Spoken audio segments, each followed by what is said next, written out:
Are you in touch with Lamar? Have you been chatting with Lamar Jackson at all? It's so funny that me and one of my guys was talking about Lamar this morning, and I haven't spoke to Lamar. I haven't spoke to Lamar in a couple of months, so I was just telling him I was going to reach out to him because I wanted to talk to him about some stuff. So, and I'm glad you mentioned that because I probably would have went throughout the rest of my day and got busy and forgot about it. But I haven't been in touch with him. I don't think Lamar liked the way last season ended.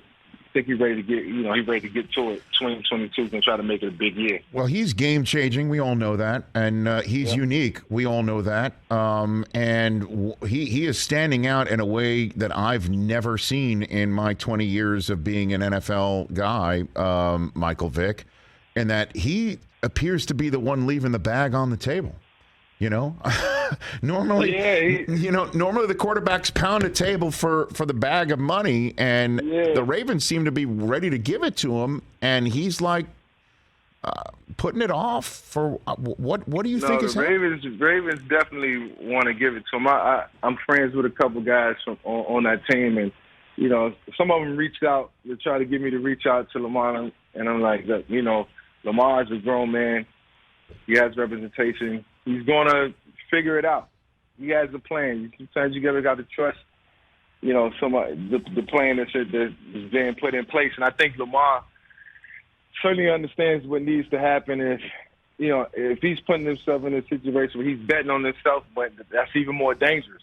And I think that's what's going on. I think Lamar's betting on himself. I think he has a lot of money. He understands that. He knows if he take care of his money, just what he got right now, then he'll be fruitful for forever.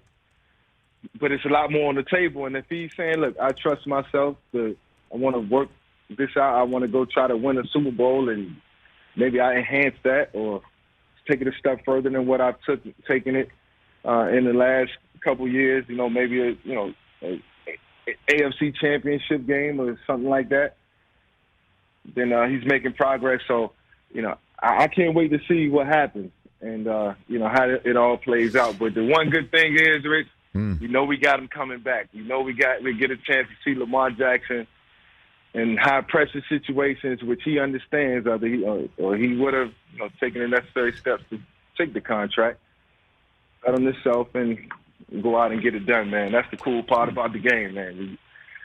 We love it so much. We make sacrifices, and this is one of them. Well, can you help me out? I mean, I've met him a couple times, and he's been on this show, and he's so earnest and he's so honest too. At one point, he came on. He thought everybody knew what plays he was calling before he was playing it. That kind of created a little bit of a kerfuffle when he came on a couple of years ago.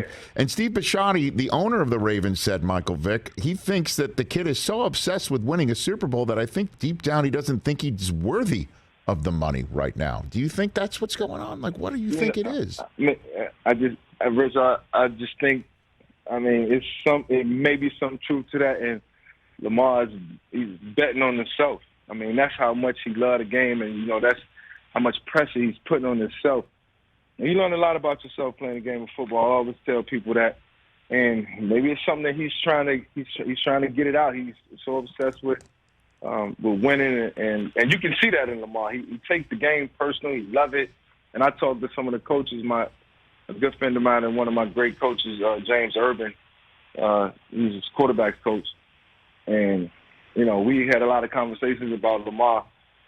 And he just says he's different, man. He the way he rallies guys and the way guys love him. And, he wants to be that leader and that example. So, I know he's leaving a lot on the table. And, obviously the game is not going to get any easier.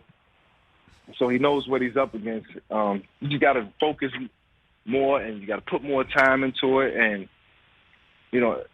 if I was a young quarterback now, what I would be doing is sitting down with my coach and figuring out how we could exploit defenses and try to anticipate what they're going to do so we can be ready. You got to change things, modify the offense a little bit.